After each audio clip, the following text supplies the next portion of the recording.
नमस्कार, मेरा नाम राजीव सिन्हा है। मैं आईआईटी कानपुर में प्रोफ़ेसर हूँ और आज के शॉर्ट कोर्स के लिए मैं रिवर्स के बारे में बात करूँगा। अर्थ ऑब्ज़र्वेशन डेटा जो है वो रिवर्स के लिए कैसे यूज़ होता है, particularly in the context of palaeo channels. और उसके साथ मैं सिविलाइज़ेशन को लिंक करने की कोशिश करूँगा, कि कैसे पैलियो चैनल की स्टडीज़ जो हैं वो सिविलाइज़ेशन की स्टोरी को बताने में मदद कर सकती हैं। तो शुरुआत करते हैं। सबसे पहले तो ये जानना ज़रूरी है कि पैलियो चैनल्स क्या होती हैं और उनको हम सैटेलाइट इमेजेस पे कैसे देखते हैं। तो ये एक एग्जाम्पल है आपके सामने कोसी रिवर का, जो बहुत फेमस रिवर है, नॉर्थ बिहार में, नेपाल से आती है। बहुत बड़ा बेसिन है इसका, और आप अगर दाहिनी तरफ वाली स्लाइड को देखेंगे तो उसमें आपको बहुत सारे पैलो चैनल्स जो है वो दिखेंगे। ये जनरली हिस्टोरिकल स्केल की पैलो चैनल्स हैं जो आपको दिख रही हैं सैटेलाइट इमेजेस में। ये जितनी जो लाइन्स मैं ड्रॉ कर रहा हूँ, ये सब कोसी की पुरानी धाराएँ हैं। पैलो चैनल्स का मतलब होता है पुरानी धाराएँ हैं, जो जिसके थ्रू नदी कभी किसी समय पास करती थी। और वो नदी की ये एक विशेषता होती है कि वो दाएँ-बाएँ घूमती रहती है।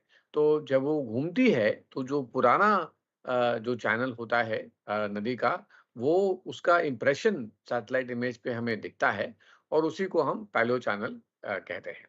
तो किसी भी सैटेलाइट इमेज पे, अगर अनलेस कि वो पैलियो चैनल पूरी तरह कवर्ड हो गया हो, एग्रीकल्चरल लैंड में बदल गया हो, या उसके ऊपर लोगों ने घर बना लिया हो, तो पिछले 40, 50, 100 साल तक की जो धाराएँ हैं, वो सैटेलाइट इमेज पे दिखती हैं। तो ये एक बहुत अच्छा एग्ज़ाम्पल था जिससे मैंने शुरुआत करी आपको बताने के लिए। लेकिन हम आगे चलेंगे और उस कोसी पे हम वापस लौटेंगे इस लेक्चर के एंड में। लेकिन उससे पहले हम बात करते हैं कि अ, हड़प्पन सिविलाइजेशन के बारे में आप सब लोगों ने सुना होगा। और आज का जो ये व्याख्यान है वो हड़प्पन सिविलाइजेशन और नदियों की आपस की क्या रिलेशनशिप है उसके ऊपर हमने तैयार किया है। तो उसके जिससे पहले कि हम नदियों के बारे में बात करें, पहले हम ये पता करें कि हड़प्पन सिविलाइजेशन क्या था, और कब से कब तक हमारे देश के किस-किस पार्ट में एक्टिव था। तो ये जो मैप आप बाईं तरफ देख रहे हैं वो इंडिया के नॉर्थ वेस्ट पार्ट का है, जहाँ से आज की तारीख में इंडस, सतलज और घग्गर जैसी नदियाँ जो हैं वो पास करती हैं। और जो ट्रायंगल्स आप देख रहे हैं, ये ट्रायंगल्स जो हैं ये आर्कियोलॉजिकल साइट्स हैं, जो हड़प्पन आर्कियोलॉजिकल साइट्स हैं, जो एक्सकेवेट किए गए हैं, जो फाइंड किए गए हैं। तो आप देख सकते हैं कि बहुत सारे साइट्स जो हैं वो पुरानी धाराओं के अलोंग, ये पर्टिकुलरली आप अगर इस पे ध्यान दें, हमारी जो घग्गर और हागरा हाकरा जो यहाँ पे लिखा हुआ है, ये इस धारा के अलोंग बहुत सारी साइट्स जो हैं वो लोकेटेड हैं। तो ये जो हम इसी इसी हड़प्पन सिविलाइजेशन के बारे में आज बात कर रहे हैं कि ये कैसे और कब खत्म हुआ और उसका नदियों के साथ क्या रिश्ता रहा है। तो अब आप दाहिनी तरफ वाले मैप को देखेंगे, तो इसमें आपको दिखेगा कि हड़प्पन सिविलाइजेशन का जो शुरुआती दौर था, वो 7000 8000 बीसीई के आसपास था। मतलब करीब 10,000 11,000 साल पहले आज की तारीख से। अ, और वो करीब-करीब 2 से 2500 2000 बीसी के आसपास में खत्म हो गया था। 2000 बीसी का मतलब 4000 साल आज से आज आज की तारीख से। तो ये तो इंडस वैली सिविलाइजेशन जिसको हम हड़प्पन सिविलाइजेशन भी बोलते हैं, ये उसकी कहानी है। उसी तरह उसी दुनिया के और भी भाग में इसी तरह की सिविलाइजेशन उसी समय एग्जिस्ट कर रही थी, जिसको हम एक तो उसमें से मेसोपोटामिया की सिविलाइजेशन थी, और दूसरी इजिप्ट के अंदर कुछ सिविलाइजेशन थी जो कंटेम्पररी सिविलाइजेशन मानी जाती हैं। इनका इनकी शुरुआत और इनका अंत जो है वो थोड़ा बहुत अलग है, लेकिन ये सारी जो सिविलाइजेशंस हैं वो पैरेलल सिविलाइजेशंस थी जो एग्जिस्ट कर रही थी उस ज़माने के अंदर। तो अब हम अपना फ़ोकस जो है वो हड़प्पन सिविलाइजेशन पे डालते हैं, और उससे पहले हम ये दिखाना चाहते हैं आपको कि आज की तारीख में ये जो एरिया है जहाँ पे हड़प्पन सिविलाइजेशन के अवशेष हमको मिले हैं, वो एरिया कैसा दिखता है। तो अब आप देखिए ये एक सैटेलाइट इमेज है, लेकिन इसके ये जो इमेज आपको हम दिखा रहे हैं, वो डिजिटल एलिवेशन मैप कहलाता है। इसमें एलिवेशन के बेसिस पे हम ये देख सकते हैं कि कुछ तो बड़ी-बड़ी नदियाँ हैं, ये जैसे सतलज की धारा आपको दिख रही होगी, कि यहाँ से सतलज की धारा चल रही है। यहाँ से जो है आपको जमुना की धारा जो है वो दिख रही होगी, और इस जमुना और सतलज के बीच में कोई भी धारा, कोई भी मेन रिवर जो है वो नहीं दिख रही है आपको, राइट? ये एक इम्प्रेशन आपको दिखता है, जो जो जो छोटी-सी एक नदी है, घग्गर नदी, वो यहाँ से निकलती है। लेकिन ये बहुत छोटी-सी नदी है जो महीने में 15 दिन चलती है, बरसाती नदी जिसको बोलते हैं। तो ये और हमारा ये एक मेन साइट है, कालीबंगन जो हड़प्पन साइट है, ये जो है इसी नदी के धार पे लोकेटेड है। तो अब ये देखिए कि जो 2 बड़ी नदियाँ हैं, सतलज और जमुना, उनके बीच में आज की तारीख में कोई भी बड़ी नदी फ्लो नहीं करती है। ये एक बहुत छोटी-सी नदी है जो फ्लो करती है।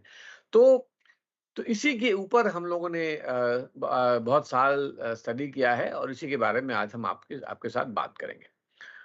उससे पहले हम ये देखें कि ये जो डिबेट है अ, इंडस वैली सिविलाइजेशन का कब से शुरू हुआ।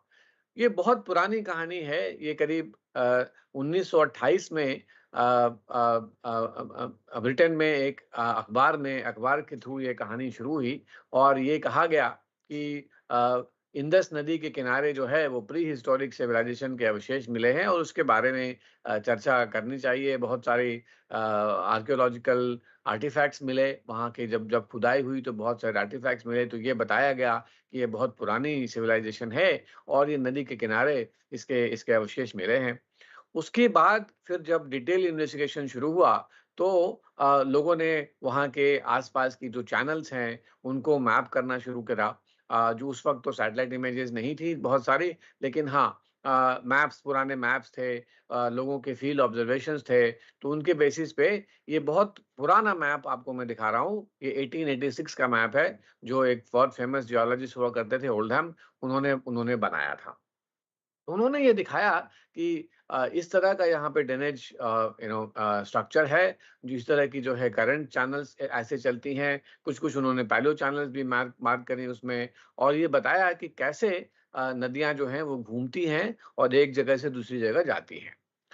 उसके बाद फिर 1942 में स्टाइन ये बहुत डिटेल्ड पैलो चैनल मैप बनाया, जिसके अंदर जो है उन्होंने चैनल्स दिखाए, उसके साथ-साथ आप देख सकते हैं ड्यून्स के डिस्ट्रीब्यूशन दिखाए, कैनाल्स दिखाएँ।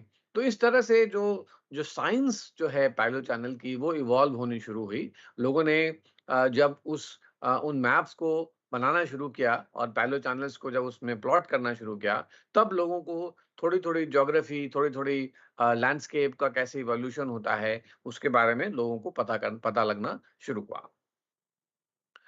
उसके बाद जब आर्कियोलॉजिस्ट ने जब एक्सकेवेशन करना शुरू किया और सारे साइट्स को जब उन्होंने मैप किया, तो उन्होंने फिर उन साइट्स को भी रिवर के कॉन्टेक्स्ट में, पैलियो चैनल्स के कॉन्टेक्स्ट में मैप करना शुरू किया। तो अब ये देखिए कि ये जो पुरानी धाराएँ आपको दिख रही हैं, ये जो लाल रंग से जो किया गया है, ये पुरानी धाराओं के अलोंग ही जो है बहुत सारे साइट्स आपको दिख रहे हैं। एक बहुत बड़ा कंसंट्रेशन आपको यहाँ पे दिख रहा होगा, जिसको हमने ब्लू सर्किल से बनाया हुआ है। तो इस तरह से ये धारणा पैदा हुई कि जो हमारी पैलियो चैनल्स हैं, उसके अलोंग और उसके आस-पास ही जो है हड़प्पन सिविलाइजेशन के सारे अवशेष हमें मिलते हैं। तो ये शुरुआती दौर था, लोगों को बहुत जियो आर्कियोलॉजी का जो साइंस था वो बहुत अच्छे से डेवलप हो गया था। ये मैप जो है 1980 का है, फिर 1999 में थोड़े बहुत और उसमें इनपुट्स दिए गए। उसके बाद जब ये जब शुरुआत हुई कहानी, तो ये डिस्ट्रीब्यूशन लोगों ने देखना शुरू किया कि भई पैलो चैनल्स के आस-पास, उसके अराउंड जो डिस्ट्रीब्यूशन है हड़प्पन सिविलाइजेशन के साइट्स का वो कैसा दिखता है। तो ये भी शुरुआती मैप के दौर में चला। उसके बाद जब और डिटेल इन्वेस्टिगेशन शुरू हुई, तो फिर लोगों ने सैटेलाइट इमेज पे और डिजिटल एलिवेशन मैप्स पे उन साइट्स को जब प्लॉट करना शुरू किया, तब हमने देखा कि जो जितने ये साइट्स हैं, घग्गर, सतलज, जमुना के आस-पास जो साइट्स हैं, वो सारे के सारे साइट्स जो हैं वो पैलियो चैनल्स पे हैं लोकेटेड, लेकिन आज की तारीख में वहाँ पे कोई भी बड़ी नदी बहती नहीं है।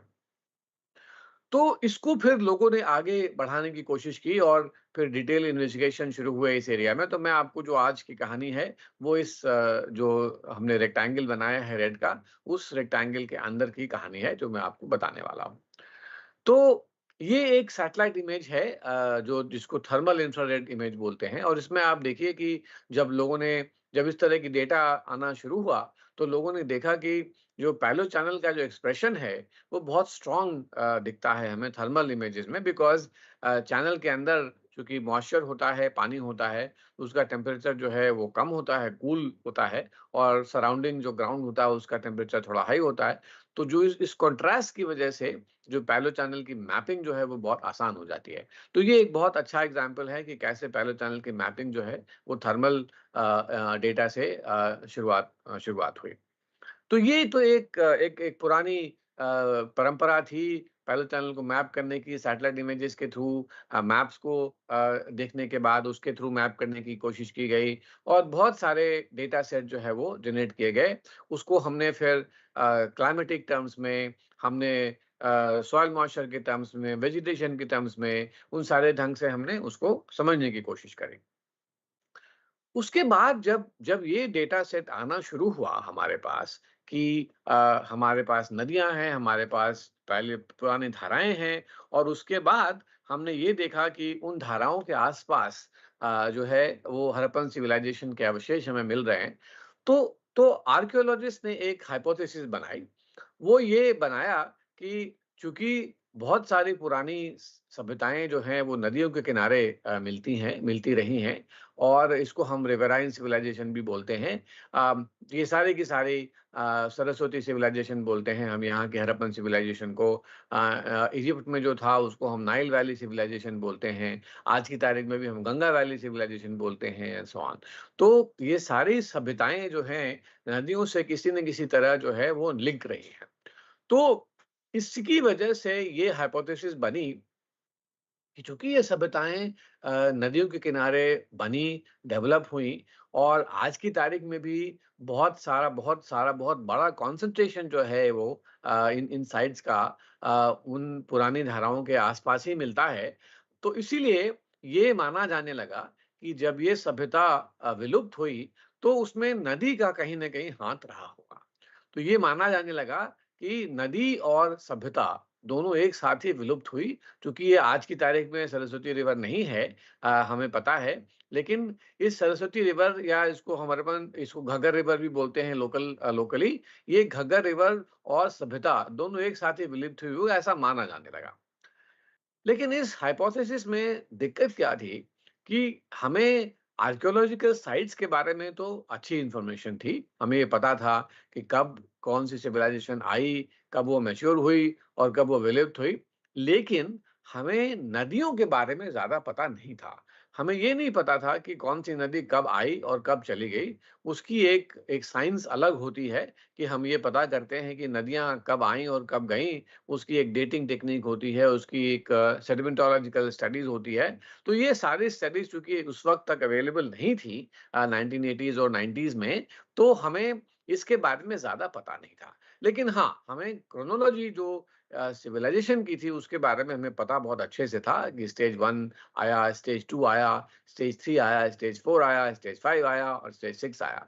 तो ये सारे के सारे स्टेजेज़ हमें पता थे आर्कियोलॉजिकल इवोल्यूशन के टर्म्स में, लेकिन नदियों के बारे में हमें पता नहीं था। तो इसलिए ये हाइपोथेसिस, ये धारणा जो है वो घर कर गई लोगों के दिमाग में, और बहुत दिन तक चलती रही है धारणा, जिसको हम फेमसली रिवर कल्चर हाइपोथेसिस बोला जाता है। अब जब हम लोगों ने इस एरिया में काम करना शुरू किया, तो हमने ये पाया कि अ, यही यही एक मेजर गैप हमने पाया कि नदियों के बारे में हमें ज़्यादा पता नहीं है कि ये नदियाँ कब आईं, कब गईं।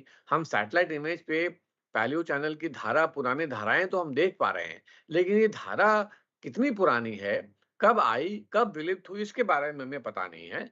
तो हमने इसको पता करने के लिए बहुत सारे टूल्स और बहुत सारी टेक्निक्स हमने जो है वो हमने शुरुआत करी उसके बारे में। तो हमने रिमोट सेंसिंग चैनल्स पे देखा, जैसे ये आप इमेज देख रहे हैं, ये साधारण इमेज नहीं है।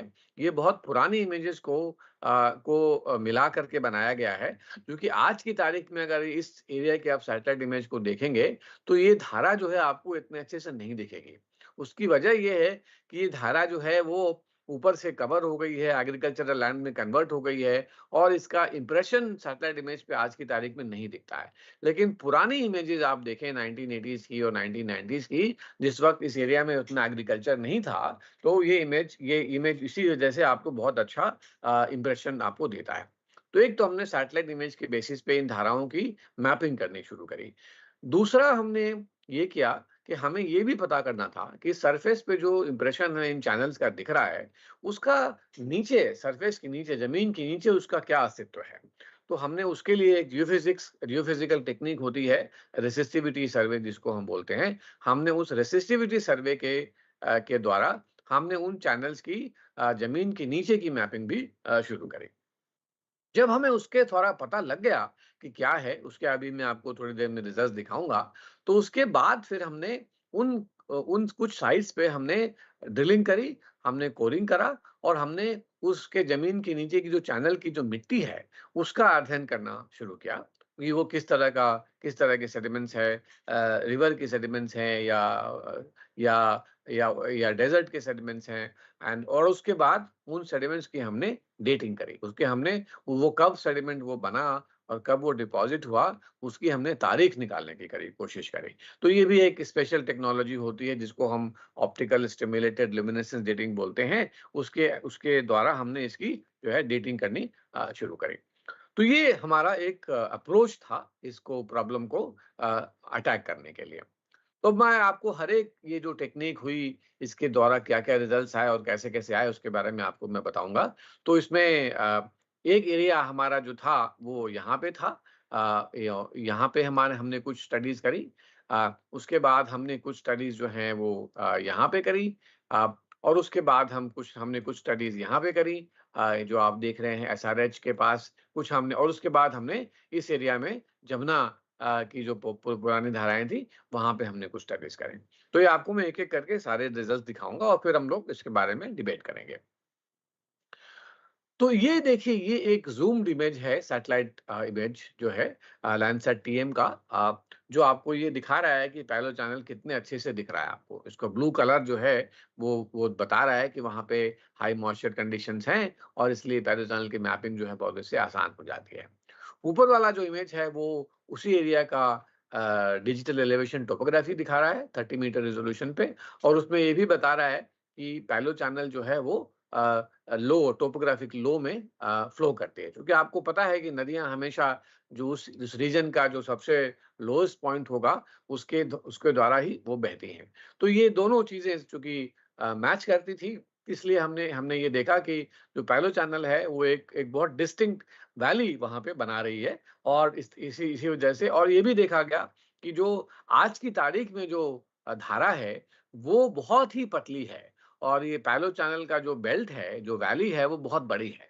इसका मतलब कि आज की धारा जो है छोटी-सी जो नदी वहाँ से बहती है, वो इतनी बड़ी वैली नहीं बना सकती। इसका मतलब कि इस धारा का जो पुराना स्वरूप रहा होगा, वो बहुत ही अलग रहा होगा किसी ज़माने में, जिसने करीब 4 से 5 किलोमीटर चौड़ी वैली बनाई होगी, वो ये इतनी इतनी पतली धारा नहीं बना सकती। तो एक एक आइडियाज़ हम लोगों ने जनरेट करने शुरू करी कि ये बहुत बड़ी नदी की एक पैरेलल चैनल है, पुरानी धार है जो आज की तारीख में बहुत पतली सी है, लेकिन किसी ज़माने में इस वैली के अंदर से बहुत बड़ी नदी बहा करती थी। अब प्रश्न ये था कि उस नदी का स्वरूप क्या था? कितनी बड़ी नदी थी? कितनी गहरी नदी थी? उसके डिपॉज़िट्स कैसे थे? वो कब बनी? कब विलुप्त हो गई? ये सारे सवाल हम लोगों के दिमाग में जो है वो चल रहे थे। तो रिमोट सेंसिंग से हम कुछ लिमिट तक ही बता कर सकते हैं। सैटेलाइट इमेजेस जो हम देखते हैं वो एक ऊपर की सरफेस का जो एक्सप्रेशन है उसके बारे में ही बता पाता है। उसके अंदर की बात जानने के लिए हमें ज़मीन के अंदर जाना पड़ेगा। तो ज़मीन के अंदर जब हम जाते हैं तो हमने आपको जैसा बताया कि हम रेसिस्टिविटी मेथड एक यूज़ करते हैं। ये भी एक तरह से समझ लीजिए रिमोट सेंसिंग है लेकिन इसमें सैटेलाइट डेटा की जगह हम एक अलग यंत्र है उसको यूज़ करते हैं रेसिस्टिविटी मीटर जिसको कहा जाता है। उस रेसिस्टिविटी मीटर से हम किसी भी ट्रांज़ेक्ट में हम ये पता कर सकते हैं कि उस ज़मीन के नीचे किस तरह की मिट्टी है, सैंड है या मड है या हार्ड रॉक है। तो हमने कई जगहों पे ये ट्रांज़ेक्ट बनाया, जैसे आप ये ट्रांज़ेक्ट यहाँ देख रहे हैं सॉरी येलो कलर की जो लाइन है, इसके अलोंग ये ट्रांज़ेक्ट जो है वो ये दिखा रहा है और जो दूसरा ट्रांज़ेक्ट है वो सॉरी ये नीचे वाला यहाँ दिखा रहा है और जो एसआरएस का जो ट्रांज़ेक्ट है ये वाला, ये ट्रांज़ेक्ट जो है वो ये दिखा रहा है। ठीक है? तो ये दोनों ट्रांज़ेक्ट को ज़रा आप ध्यान से देखें। अब इसमें ट्रांज़िट में अब आप ये देख रहे हैं कि इसमें जो है वो रेसिस्टिविटी का जो वैल्यू का जो डिफरेंस होता है, जो कंट्रास्ट होता है, उससे हम ये पता करते हैं कि जो मिट्टी है अंदर की, वो सैंड है या मड है या बहुत हार्ड रॉक है फॉर एग्जांपल। तो उस नॉलेज के बेसिस पे हमने इस ट्रांज़िट के अलोंग जो है, हमने ये मैप करने की कोशिश करी है कि कैसे डिस्ट्रीब्यूशन है सेडिमेंट का और उसके इंटरप्रिटेशन जो हमने जो बनाया है यहाँ पे आप देख रहे हैं कि हमने ये दिखाया है कि इसके अंदर जो है वो एक बहुत बड़ी चैनल जो है वो दबी पड़ी है जिसको हम लोग बरीड चैनल बोलते हैं। तो ये उस चैनल का इस पुरानी धार के नीचे का स्वरूप आपको दिख रहा है और आप देखिए इसका अगर आप डेटा यहाँ पे देखेंगे तो ये चैनल जो है कम से कम 30 मीटर गहरी थी। आप देखिए सैंड बॉडी जो है ये 220 210 से लेकर के 180 तक है। तो 20 से 30 मीटर जो है वो गहरी चैनल का ये डिपॉज़िट है और कम से कम डिस्टेंस के हिसाब से आप देखिए तो 5 से 10 किलोमीटर से ज़्यादा इसकी जो है वो चौड़ाई है। तो इतनी बड़ी नदी जो है अंदर ज़मीन के अंदर छिपी पड़ी है, इसका हमें अनुमान तभी लग पाया जब हमने इस तरह का सर्वे किया। अगर आप इसको भी देखेंगे, नीचे वाले ट्रांजिट को भी देखेंगे तो आपको वैसा ही कुछ पिक्चर मिलेगा। आप यहाँ भी देखिए, यहाँ पे भी करीब-करीब 20 से 25 मीटर की ये जो है सैंड सैंड बॉडी जो ब्लू कलर का जो मटेरियल दिख रहा है आपको, ये एक्चुअली रिवर की सैंड है और ये करीब 20 से 30 मीटर जो है वो गहरी है और इसका यहाँ से यहाँ तक का डिस्टेंस भी अगर आप देखेंगे तो वो भी करीब-करीब किलोमीटर्स में आएगा जो है 4 से 5 किलोमीटर के अंदर में आपको ये इसका डिस्टेंस जो है दिखेगा। तो अब तो ये तो तय हो गया कि ज़मीन के ऊपर जो हमें पैलो चैनल का एक्सप्रेशन दिख रहा है, उसका जो है वो ज़मीन के अंदर भी एक अस्तित्व है। ये कोई भूल नहीं है। ऐसा कोई फीचर नहीं है जो सिर्फ़ हमें सरफ़ेस पे दिख रहा है। इसका एक सब सरफ़ेस में भी ज़मीन के अंदर भी इसका एक अस्तित्व बनता है और इस अस्तित्व के बेसिस पे हम ये कह सकते हैं कि ये जो धाराएँ हैं, ये किसी बहुत बड़ी नदी को रिप्रेज़ेंट करते हैं। चूँकि इतनी बड़ी धारा, इतना थिक सैंड मटेरियल, इतना बड़ा डिपॉज़िट कोई छोटी-मोटी नदी नहीं बना सकती। आपको एक कंपैरिज़न के लिए बता दूँ कि आज की तारीख में अगर आप गंगा नदी और जमुना नदी को देखेंगे तो उसकी जो गंगा नदी की जो धारा है वो करीब 5 से 10 किलोमीटर चौड़ी होती है और करीब-करीब 20 से 30 मीटर गहरी होती है। तो अगर आप आज के कॉन्टेक्स्ट में भी कंपेयर करेंगे तो कम से कम ये नदियाँ जो थी वो गंगा और जमुना के बराबर तो थी, उससे बड़ी ही बेसिकली उससे बड़ी ही थी। तो इसलिए जो छोटी-सी नदी जो आज की तारीख में बह रही है घग्गर नदी, वो नदी इतनी बड़ा सैंड डिपॉज़िट नहीं बना सकती, ये तो तय हो गया। अब हम आगे चलते हैं। हमने अब ये सोचा कि अब चलो हमें ये तो पता लग गया कि ये एक बड़ी नदी का डिपॉज़िट है, लेकिन वो डिपॉज़िट कैसा दिखता है? सैंड जो है वो मटेरियल कैसा है? उसका उसका उसके डिपोज़िशन का टाइम कितना था? इन सब के बारे में भी हमारी जिज्ञासाएँ जो हैं वो बनी हुई थी अभी तक। तो हमने फिर एक ड्रिलिंग प्रोग्राम चलाया। हमने कई पॉइंट्स पे ड्रिलिंग किया और करीब हम 40 से 45 मीटर तक नीचे गए और हर एक पूरे 40 से 45 मीटर का हमने कंटीन्यूअस सेडिमेंट्री कोर जिसको हम लोग बोलते हैं वो निकाला। उस कोर की आप फ़ोटोग्राफ्स आपके सामने हैं, वो आप देख सकते हैं कि कैसे वो सेडिमेंट दिखता है। और चूँकि हमारे पास करीब लेयर बाय लेयर डिपोज़िशनल मटेरियल था, तो हम उस लेयर हर एक लेयर की जो सेडिमेंट है, जो सॉइल है, उसकी हम स्टडी कर सकते थे, उसका हम सैंपलिंग कर सकते थे, उसकी हम डेटिंग कर सकते थे, उसकी हम सेडिमेंटोलॉजी कर सकते थे, बहुत सारे एनालिसिस जो है वो संभव थी अब हमारे लिए, क्योंकि हमारे पास इतना सारा मटेरियल था। तो आप देखिए इस ट्रांज़ेक्ट में करीब हमने 5 कोर निकाले, करीब 45 मीटर नीचे गए हम और उस हर एक कोर का हमने सारा का सारा मटेरियल अपनी लैब में लेकर के आए। हमने उसकी बहुत डिटेल स्टडी करी, सैंपलिंग करा और उसके बाद हमने उसकी डेटिंग करनी शुरू करी। तो ये सारा जो एनालिसिस जब हो गया, तो हमने उनके रिजल्ट्स को ऐसे करके दिखाया। अब आप देखिए, इसमें जो है एक्चुअल सेडिमेंट के जो कोर है, उसकी आपको स्ट्रैटिग्राफी दिख रही है, उसका आपको हिस्ट्री दिख रही है।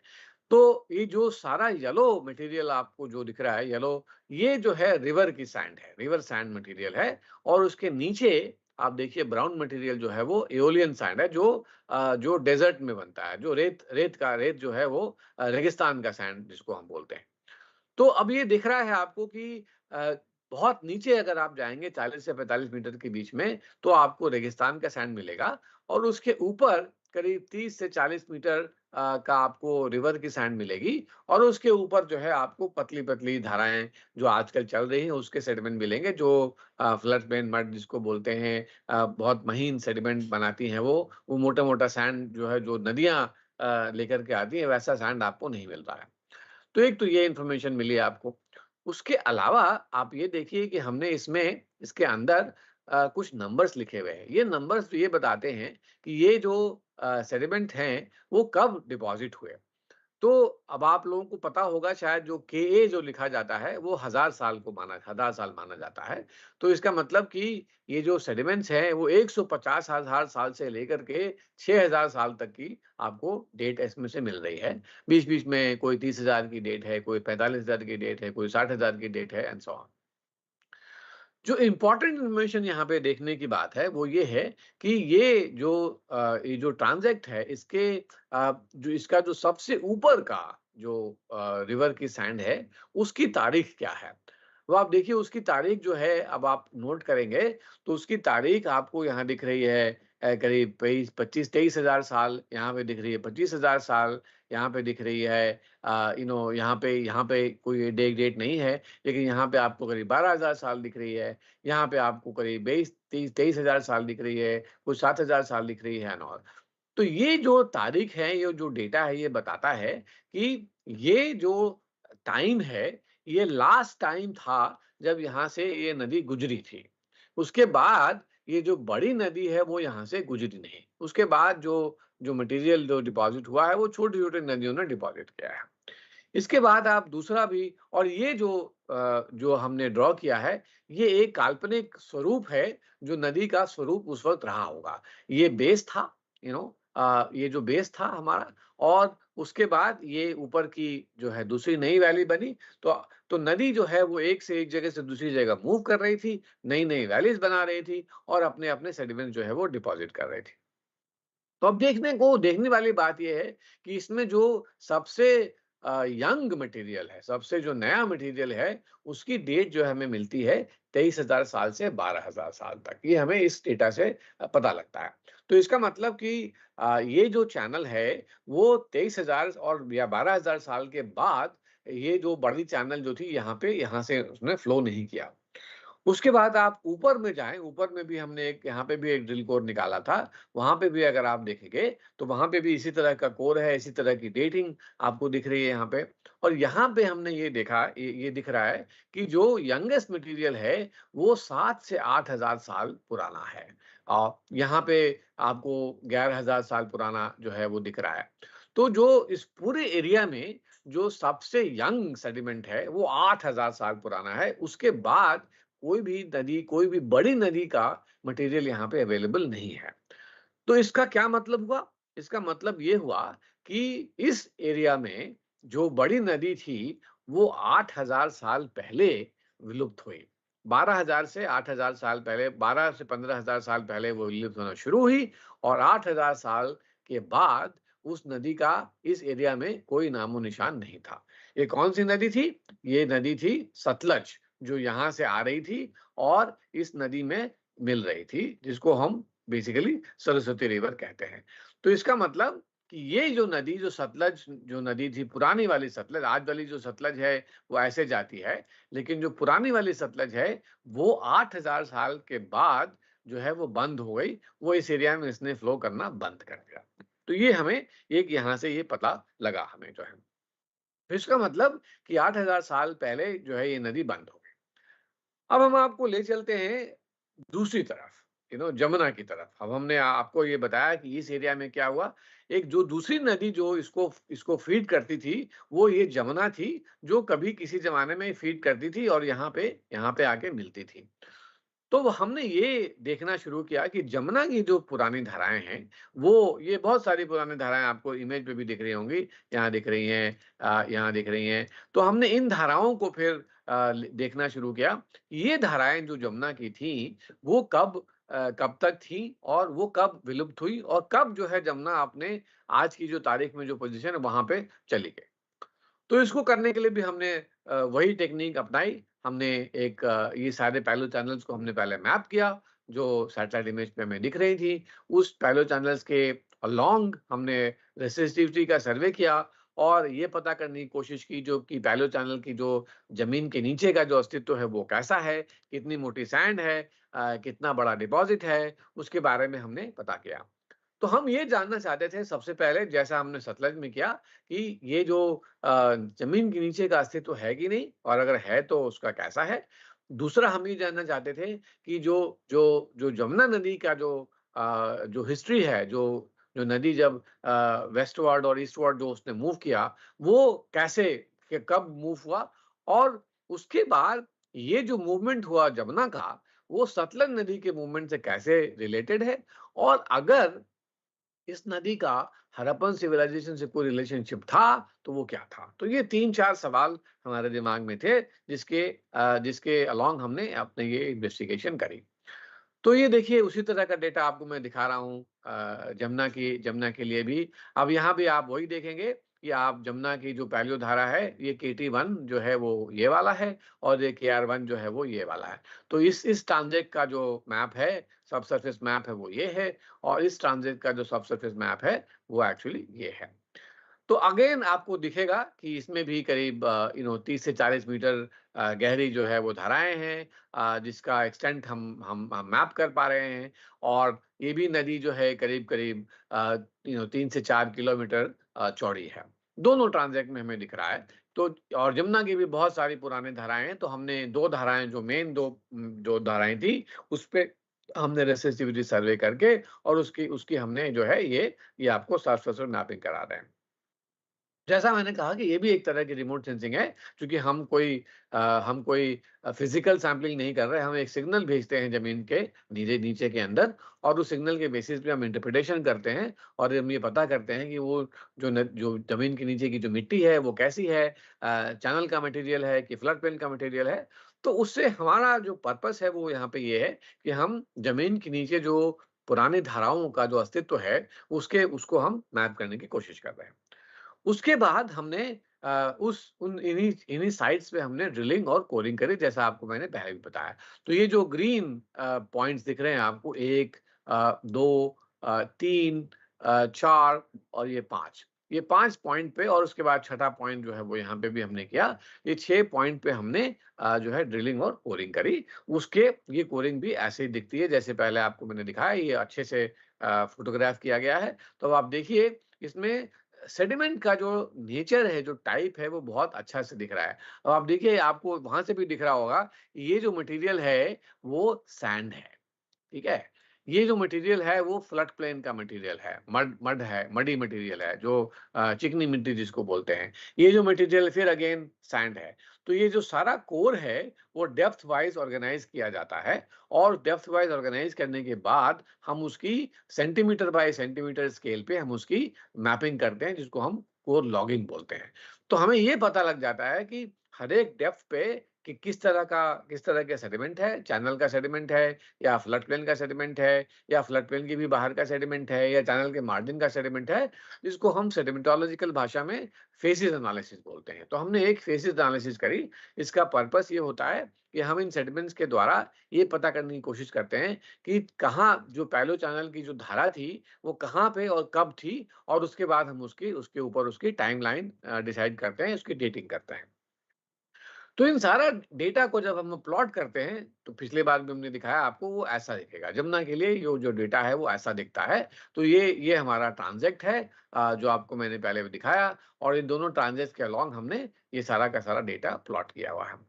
तो यहाँ पे भी अब आप ये देखें कि ये जो सारा जो येलो मटेरियल है, ये आपकी पुरानी धाराओं का की मिट्टी है। और उसके ऊपर ये जो ब्राउन मटेरियल दिख रहा है, वो जब धारा विलुप्त हो जाती है किसी छोटे समय के लिए, तो उसके ऊपर फ्लड प्लेन का मटेरियल डिपॉज़िट हो जाता है। तो अब आप देखिए हर एक चैनल में आपको एक सक्सेशन मिलता है कि चैनल का एक सेगमेंट मिलता है, उसके ऊपर फ्लड प्लेन का मिलता है। चैनल का सेगमेंट मिलता है, उसके ऊपर फ्लड प्लेन का मिलता है।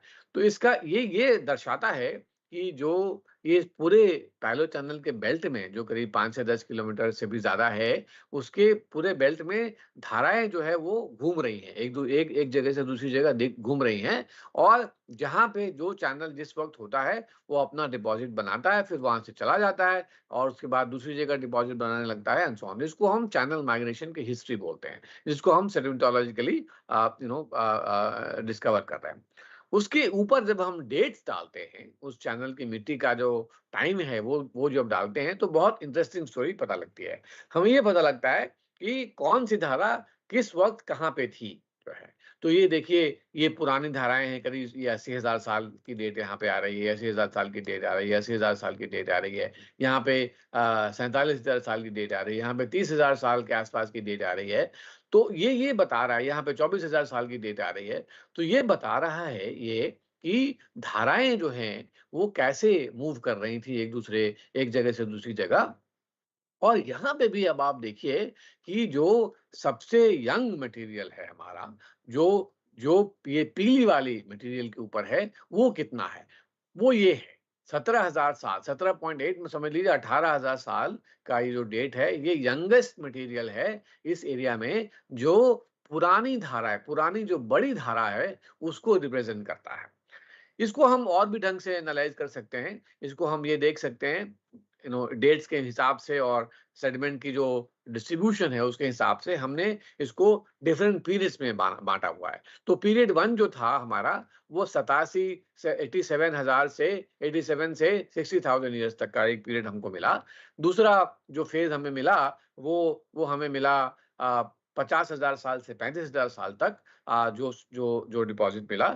तीसरा हमें मिला जो है वो 35,000 से 22,000 साल तक और चौथा और फाइनल मिला हमें 20,000 साल से 18,000 साल तक। इसका मतलब ये हुआ कि जो ये जो जमुना की जो धारा थी, जो किसी ज़माने में वेस्ट की तरफ फ्लो कर रही थी और जो सरस्वती नदी को फ़ीड कर रही थी, वो नदी भी 18,000 साल पहले विलुप्त हो गई। तो इसके पहले आपको मैंने बताया कि कि सतलज नदी जो थी वो 8,000 साल पहले विलुप्त हो गई और अब हम आपको ये बता रहे हैं कि जमुना नदी भी 18,000 साल पहले विलुप्त हो गई। ठीक है? तो इन दोनों डेट्स को आप ध्यान में रखेंगे और हम आगे चलते हैं इसके बाद।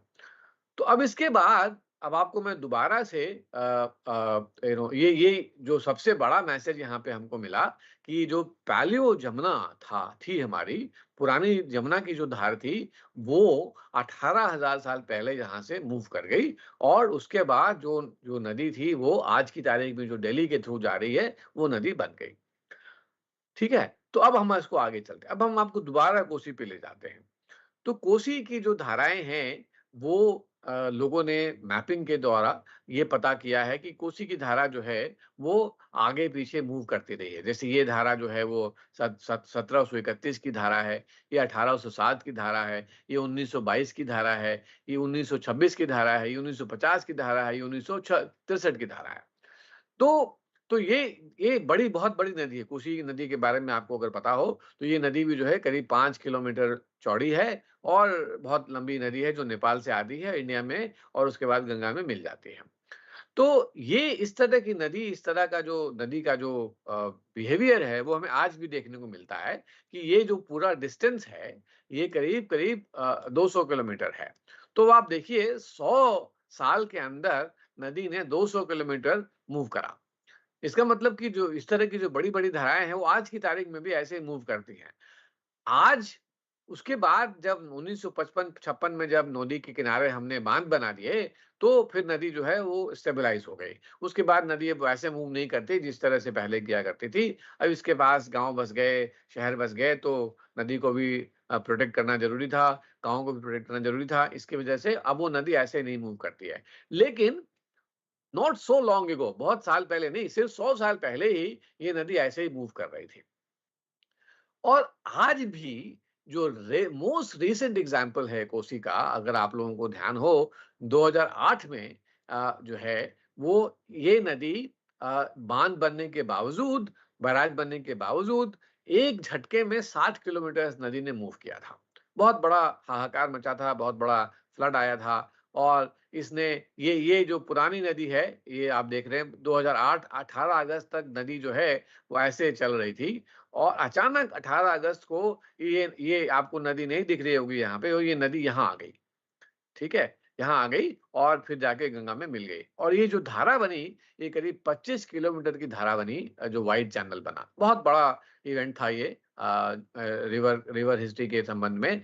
और ये नदी इस पॉइंट से करीब मैक्सिमम डिस्टेंस जो इसका था वो 60 किलोमीटर का डिस्टेंस था। तो कहने का मतलब ये है।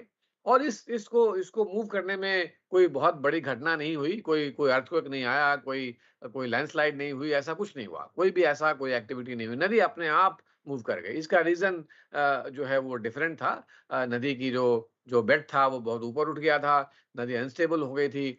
तो कहने का मतलब है कि इस तरह की प्रोसेस को हम ऑटो साइक्लिक प्रोसेस बोलते हैं, जिसका मतलब है कि नदी इस तरह का मूवमेंट जो है, नदी अपने आप भी कर सकती है, किसी किसी बहुत बड़े इवेंट की ज़रूरत नहीं है। तो उस एग्जाम्पल को देखते हुए हमने उसका एक मॉडर्न एनालॉग हम कोसी को मानते हुए हमने अपना जो डेटा था सतलज का और यमुना का, उस डेटा को हमने इंटरप्रेट करने की कोशिश की है। और ये बताया है, आपको हमने दिखाया है सारा डेटा अभी तक। अब हमने ये बताया कि आज की तारीख में जो है जमुना और जो सतलज है वो बहुत डीप कटिंग वहां पे हो रखी है। लेकिन और इसलिए आज की तारीख में मूव नहीं करती है। लेकिन जिस जमाने में वो की हम बात कर रहे हैं, 30,000 साल, 12,000 साल, 8,000 साल की जब हम बात कर रहे हैं, तो उस वक़्त वो नदी इतनी गहरी नहीं थी और उस वक़्त वो मूव कर सकती थी। और इसी वजह से वो नदी ने मूव किया। तो हम अगर अगर हम उस पूरी कहानी को रिकंस्ट्रक्ट करने की कोशिश करें, तो हमें ये कहानी मिलती है कि ये आज की तारीख में ये हमारा बहुत पतली-सी जो है वो घग्गर की नदी चल का वैली चल रहा है, ये सतलज की वैली चल रही है, ये जमुना की वैली चल रही है। ये आज की तारीख का लैंडस्केप है। लेकिन हम अगर 87,000 साल पहले जाएँ, तो हमारा जो ड्रेनेज का जो कॉन्फ़िगरेशन था, वो बहुत डिफरेंट था।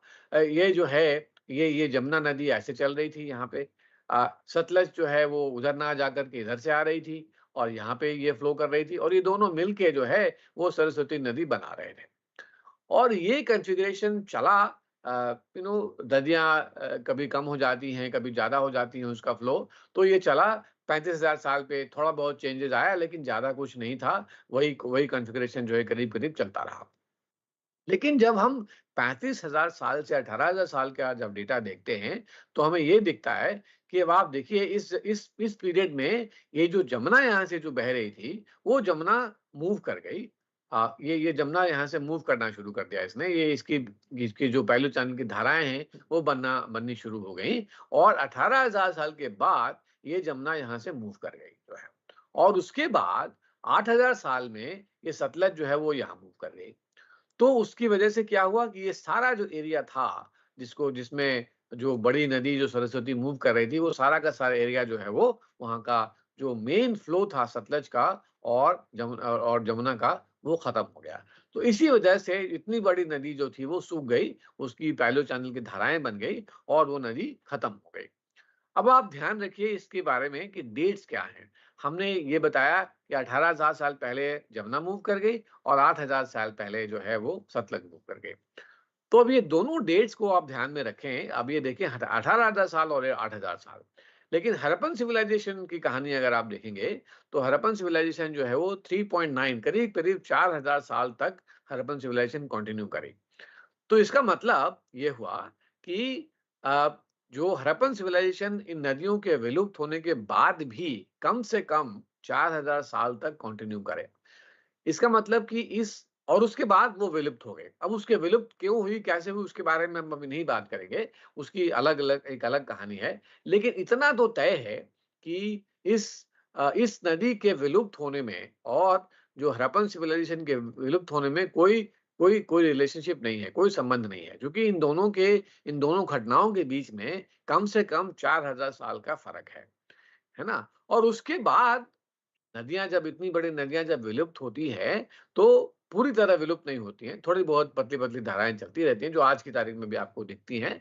तो हमारा ये मानना है कि जो 8000 साल के बाद ही वहाँ पे सिविलाइज़ेशन जो है वो पूरी तरह एस्टेब्लिश हुआ। आप एक चीज़ और सोचिए कि अगर ये नदी इतनी बड़ी नदी थी, जिसको गंगा और जमुना से 4 गुना बड़ी नदी माना जाता है, अगर इतनी बड़ी नदी थी, तो इस नदी के इतने पास में इतने सारे सेटलमेंट्स क्यों दिख रहे हैं? कैसे बनेंगे? इतनी बड़ी नदी के इतने पास कोई नहीं रह सकता ना, इतनी बड़ी नदी तो फ्लड करेगी, डिस्ट्रॉय करेगी। तो ऑब्वियसली जब ये नदी खत्म हो गई या बहुत छोटी हो गई, तभी लोगों ने वहाँ पे बसना शुरू किया।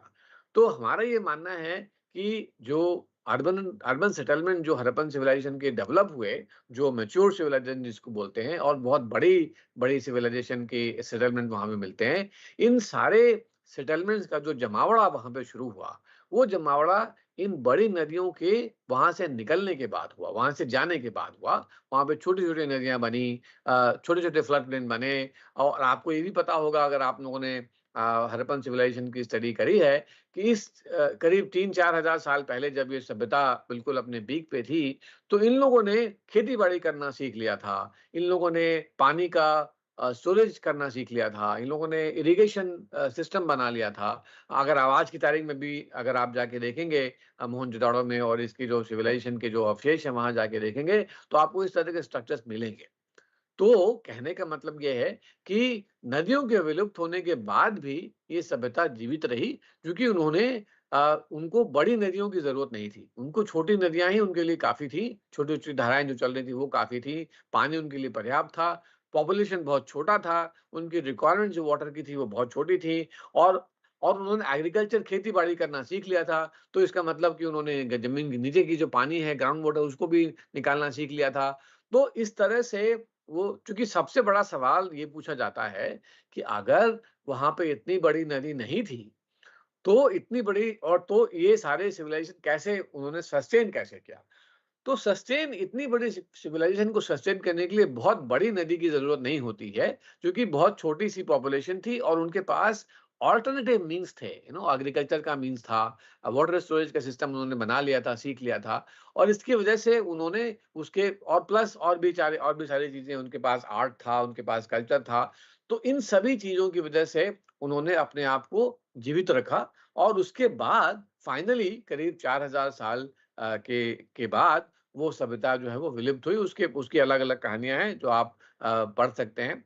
तो हमारा ये मानना है इस पूरे स्टडी के बाद कि सबसे पहली बात कि जो आज की तारीख में जो हम सैटेलाइट इमेजेस पे जो पुरानी धाराएँ देखते हैं, चाहे वो सतलज की हो, चाहे वो जमुना की हो, वो पुरानी धाराएँ जो हैं, उसके वो ज़मीन के नीचे भी एग्ज़िस्ट करते हैं। सबसे पहली बात तो ये है और एक जो हमने जो रेसिस्टिविटी सर्वे के द्वारा जो हमने उसको पाया कि वो जो धाराएँ हैं, वो बहुत बड़ी नदी को रिप्रेज़ेंट करती हैं, क्योंकि उसके नीचे हमें 30 से 40 मीटर का सेडिमेंट और सैंड बॉडी मिलता है। जो सैंड बॉडी जो है वो एक बड़ी नदी के द्वारा ही बनाया जा सकता है। सबसे पहला फाइंडिंग तो हमारा जो है वो ये है। दूसरी फाइंडिंग ये है कि जो सतलज नदी जो हमने बताया वो करीब 8000 साल पहले वहाँ से चली गई और जमुना नदी जो उससे भी पहले 18000 साल पहले चली गई। जबकि जो हड़प्पन सिविलाइजेशन जो है वो 4000 साल तक चली और ये जो टाइम था वो बहुत हाई मैच्योर टाइम जिसको बोलते हैं मैच्योर सिविलाइजेशन का टाइम था और ये सिविलाइजेशन बहुत ज़्यादा एडवांस थी जो है। तो इसका मतलब ये है कि ये बहुत अनलाइकली है कि जो ये सिविलाइजेशन थी वो नदियों से किसी भी तरह से उसका संबंध था। जो बड़ी-बड़ी नदियों से उनका कोई संबंध नहीं था और वो नदियाँ जो है उनके सिविलाइजेशन के पीक होने से पहले ही वहाँ से जा चुकी थी। तो इसका मतलब ये हुआ कि ये नदियाँ जब कन्फाइन हो गई, बड़ी-बड़ी नदियाँ और जो पुरानी वैली बन गई, तब ये जाकर के ये सभ्यता वहाँ पे डेवलप हुई। जब चूँकि बड़ी नदियाँ जब होती हैं तो बहुत बड़ी बाढ़ भी आएगी, बहुत बड़ा डिस्ट्रक्शन भी होगा, तो इसलिए वहाँ पे सिविलाइजेशन का स्टेबलाइज़ होना बहुत मुश्किल था। लेकिन जब ये नदियाँ हट गई वहाँ से और फर्टाइल फ्लड प्लेन वहाँ पे बन गए, तब जाकर के वो वहाँ पे सिविलाइजेशन को स्टेबलाइज़ किया गया। तो इसका मतलब है कि हमारा ये मानना है कि जो नदियों की जो ये मूवमेंट है, जिसको हम अवल्शन बोलते हैं, ये इन्होंने इस नदियों की जो मूवमेंट है, इन्होंने इस अर्बन सिविलाइजेशन को, सेटलमेंट को, अर्बन सिविलाइजेशन को बनाने में बहुत बड़ी मदद करी। लेकिन इनका इनका एग्जिस्टेंस ज़्यादा इम्पोर्टेंट नहीं था, इनका डिपार्चर ज़्यादा इम्पोर्टेंट था। जब ये नदियाँ खत्म हो गईं, तब जाकर के वहाँ पे सेटलमेंट बनी, तब जाकर के उन्होंने डेवलपमेंट वहाँ पे हुआ और तब जाके इन्होंने बहुत सारा एडवांस एडवांस सोसाइटी वहाँ पे जो है वो बनी। तो ये हमारी हाइपोथेसिस है और ये हाइपोथेसिस को बनाने में हमें कई साल लगे। हमने 2007 में स्टडी हमारी शुरू हुई थी और अभी तक पेपर्स इसके निकल रहे हैं। तो बहुत साल लगे, तो कई सारे पीएचडी स्टूडेंट्स, बहुत सारी फंडिंग हमें मिली इस काम को करने के लिए। लेकिन अल्टीमेटली हमारा ये मानना है कि नदियों की जो सभ्यता है वो नदियों के वैली में तो बनी, लेकिन इसके लिए कोई बहुत बड़ी नदी की ज़रूरत नहीं थी। छोटे-छोटे धाराएँ, थोड़ा बहुत पानी और एग्रीकल्चर, ये सारा जो फैक्टर है, ये इन सभ्यताओं को सस्टेन करने के लिए, जीवित करने रखने के लिए काफ़ी था।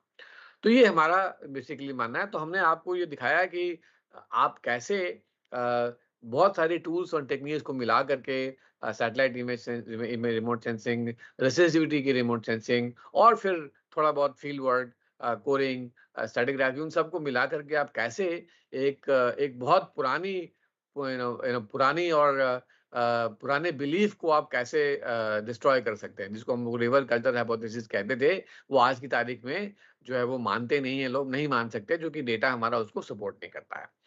तो बस आज की तारीख में इतना ही। ये हमारे कुछ स्टूडेंट्स हैं जिनके पीएचडी थीसिस के बेसिस पे ये पूरा सारा काम हुआ। हमारे बहुत सारे कोलैबोरेटर्स थे, इंटरनेशनल कोलैबोरेटर्स थे, इंपीरियल कॉलेज से, यूनिवर्सिटी कॉलेज लंदन से, यूनिवर्सिटी ऑफ डरहम से, जिनके साथ हम लोगों ने मिलकर काम किया। बहुत सारे लोगों ने फंडिंग प्रोवाइड करी, यूके की funding I, ministry of earth sciences की फंडिंग आई और फिर एससीआरबी, डीएससी की फंडिंग आई और बहुत सारे लोगों ने इसमें कंट्रीब्यूट किया। तो धन्यवाद आप लोगों का।